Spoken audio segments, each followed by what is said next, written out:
Salam dan bahagia.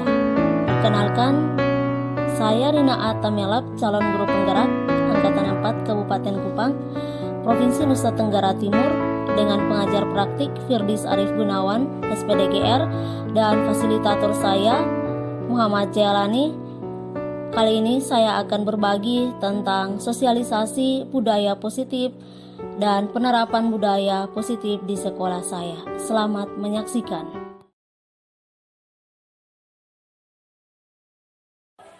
Selamat siang Bapak Ibu. Terima kasih atas waktu dan kesempatan yang diberikan kepada saya. Saya akan berbagi tentang materi budaya positif yang telah saya dapat dalam kegiatan guru penggerak.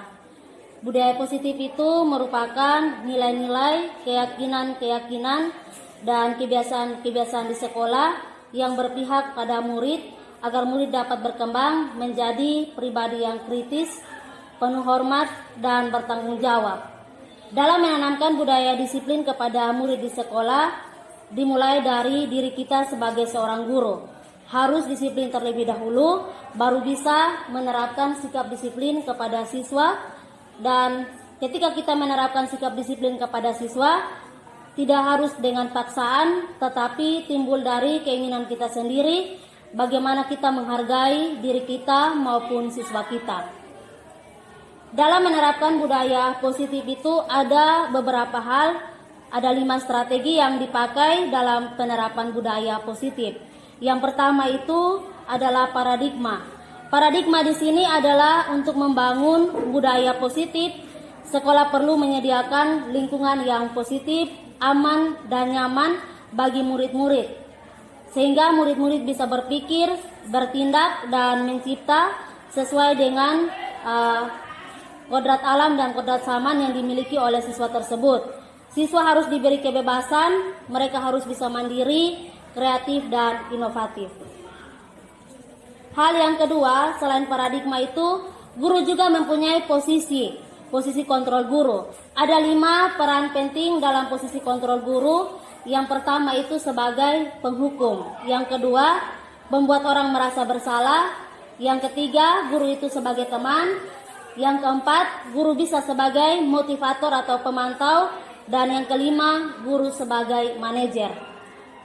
Poin yang pertama, posisi guru sebagai penghukum itu biasanya mungkin Bapak Ibu kita semua, seorang guru itu biasa menggunakan hukuman fisik maupun verbal. Orang-orang yang menjalankan posisi penghukum senantiasa mengatakan kepada siswa untuk memerlukan suatu alat dalam menekan murid agar murid itu bisa berubah.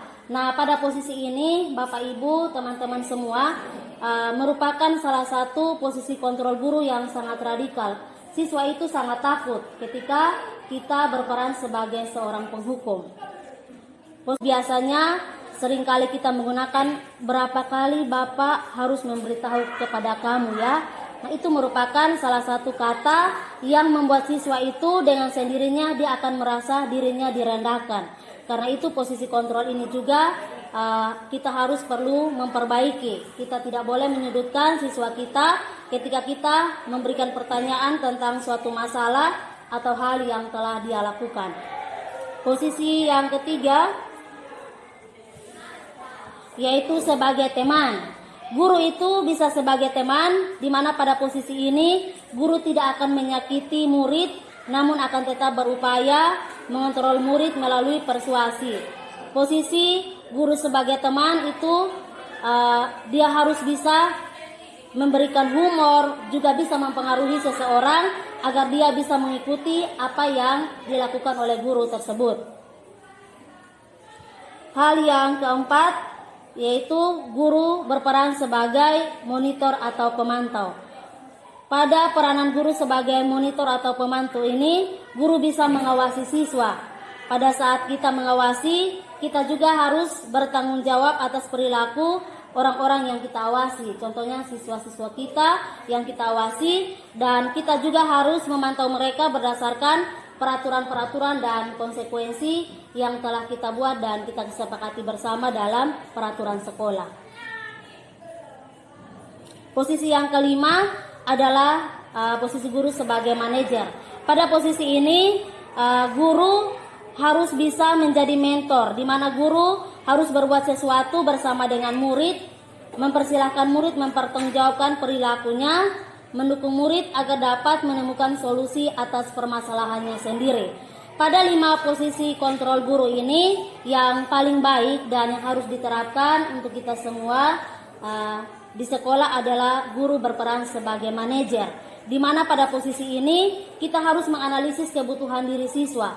Kita juga harus memberikan kebebasan kepada siswa bagaimana dia bisa mempertanggungjawabkan kesalahannya, dan juga kita memberikan solusi. Jadi dari 5 posisi kontrol guru itu, yang harus kita terapkan adalah posisi guru sebagai manajer. Yang ketiga adalah strategi yang ketiga, yaitu keyakinan kelas, di mana keyakinan kelas itu dapat kita buat dan kita sepakati bersama antara guru dan murid. Tujuannya adalah untuk menciptakan suasana belajar yang menyenangkan. Seseorang akan lebih tergerak. Yang pertama, kalau siswa itu dia harus mempunyai kebutuhan bertahan hidup. Artinya secara fisiologis itu dia harus bertahan dalam kesehatannya, rumah, dan makanan. Yang kedua, siswa juga harus merasakan cinta dan kasih sayang daripada guru. Kebutuhan untuk mencintai dan meliputi kebutuhan akan hubungan dan koneksi sosial, kebutuhan untuk memberi dan menerima kasih sayang, dan kebutuhan untuk merasa menjadi bagian dari suatu kelompok. Yang kedua adalah penguasaan. Pada kebutuhan penguasaan ini, kita sebagai seorang guru, kita juga harus mempunyai kemampuan untuk membina hubungan baik dengan siswa untuk mencapai sesuatu, agar siswa itu menjadi lebih berkompeten, menjadi terampil, diakui atas prestasi dan keterampilan, dan kita juga harus mendengarkan setiap keluhan yang diberikan oleh siswa kepada kita. Yang keempat, siswa juga membutuhkan kesenangan. Kebutuhan untuk merasa senang itu merupakan salah satu kebutuhan untuk mencari kesenangan, di mana mereka bisa bermain, tertawa bersama dengan guru maupun siswa. Yang kelima adalah kebebasan. Siswa itu harus memiliki kebebasan, bebas, tetapi harus di bawah kontrol kita sebagai seorang guru. Mereka harus mandiri dan memiliki kemampuan dalam mengendalikan diri agar menjadi seorang anak yang berguna. Strategi yang berikut adalah restitusi. Restitusi itu merupakan proses menciptakan kondisi bagi murid untuk memperbaiki kesalahan mereka, sehingga mereka bisa kembali pada kelompok mereka dengan karakter yang lebih kuat. Dalam penerapan restitusi ini ada 3 hal. Yang pertama itu, kita harus berusaha untuk menstabilkan identitas. Berusaha menstabilkan identitas di sini adalah identitas seorang anak itu akan gagal kalau dia melakukan kesalahan sendiri dan tidak ada yang memperbaiki kesalahan dari anak itu. Kalau kita mengkritik dia, maka dia tetap membuatnya dalam posisi gagal. Tetapi pada keadaan ini, kita sebagai guru juga harus bersama dengan siswa memberikan keyakinan bagaimana dia memperbaiki setiap kesalahan yang telah dia lakukan. Yang kedua adalah validasi tindakan yang salah. Tentunya setiap tindakan yang dilakukan oleh siswa kita itu merupakan tindakan yang salah. Namun kita sebagai guru bangga pada dirimu sendiri karena kamu telah melakukan sesuatu yang penting buatmu. Jadi dengan pertanyaan kita seperti itu saja, siswa dia merasa bahwa saya tidak dikecilkan atau saya tidak direndahkan, saya tidak dimarahi oleh bapak dan ibu guru ketika saya melakukan tindakan yang salah. Yang ketiga adalah menanyakan keyakinan. Nah, pada poin ini menanyakan keyakinan itu ketika siswa itu memiliki suatu masalah atau tingkah laku yang salah, maka kita sebagai guru harus bersama-sama dengan siswa mencari solusinya bagaimana supaya siswa itu bisa mengatasi persoalan yang ada. Salah satu persoalan yang kita alami di sekolah kita itu misalkan siswa itu terlambat. Ketika siswa itu terlambat, kalau kita menjalankan restitusi tahapan yang ketiga itu menanyakan keyakinan, kita harus memanggil siswa itu, kita berbicara dengan mereka, menanyakan alasan kenapa datang terlambat. Ya, kita tidak boleh langsung memberikan hukuman, tetapi kita harus menanyakan dulu alasannya seperti apa. Setelah itu kita juga harus mencari solusi yang terbaik. Solusi yang terbaik yang kita berikan kepada siswa kita agar dia tidak melakukan lagi kesalahan yang sama. Dan langkah yang kedua, ketika kita sudah melakukan restitusi, kita menanyakan kembali perasaannya. Apa yang dirasakan oleh siswa tersebut ketika kita memberi nasihat ataupun arahan untuk tidak boleh terlambat. Dari situ, siswa juga harus mengemukakan pendapat apa yang dirasakan ketika kita melakukan restitusi.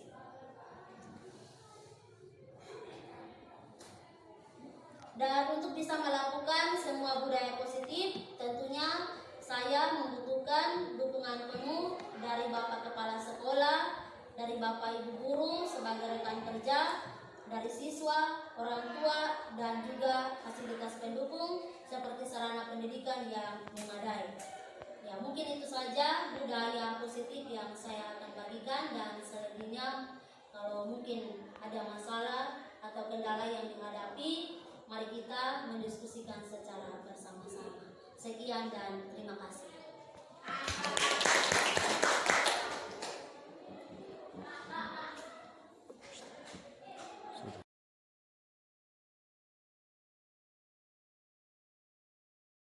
Kelas di mana masing-masing kelompok akan membacakan hasil kesepakatan kelas yang telah didiskusikan secara bersama, ya. Ya, mungkin kelompok 1 sudah selesai. Sudah. Kelompok 2 sudah. Kelompok 3 sudah, ya. Kelompok 4 sudah. Kelompok 5 sudah semua, ya.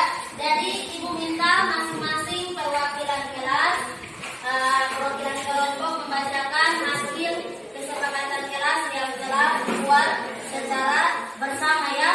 Jadi kesepakatan kelas yang kalian buat itu bisa mencakup beberapa aspek, dari cara mengajar, guru juga baik. Yang kedua, mungkin saja Anda bisa kita bersama-sama membuat kesepakatan cara berpakaian dan lain sebagainya. Jadi kita mulai dari kelompok 1, ya.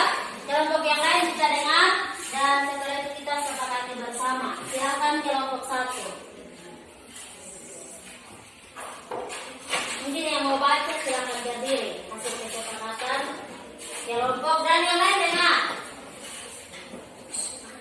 Kami akan membacakan hasil kesepakatan kami kelompok 1, yaitu kami ingin agar pembelajaran dalam kelas menyenangkan dan tidak menyebalkan. 2. Semua ikut berpartisipasi dalam membersihkan dan menata kelas. 3. Saling menghargai pendapat di antara siswa yang guru. Mungkin diulangi. Yang pertama apa dari kelompok 1? Kami ingin agar pembelajaran dalam kelas. Kami ingin Agar pembelajaran dalam kelas.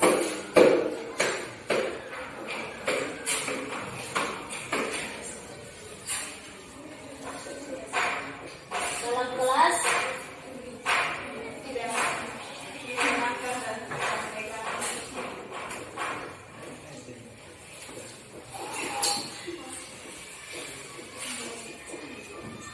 tidak Menegangkan.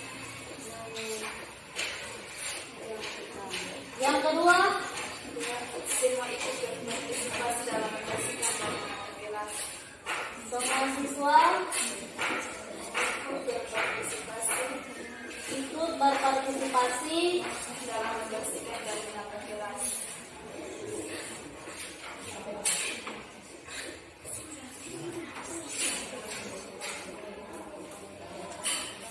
dan membersihkan kelas, ya. Itu saja.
Ya, itu 6 poin yang menjadi kesepakatan kelas kita bersama ya. Bisa?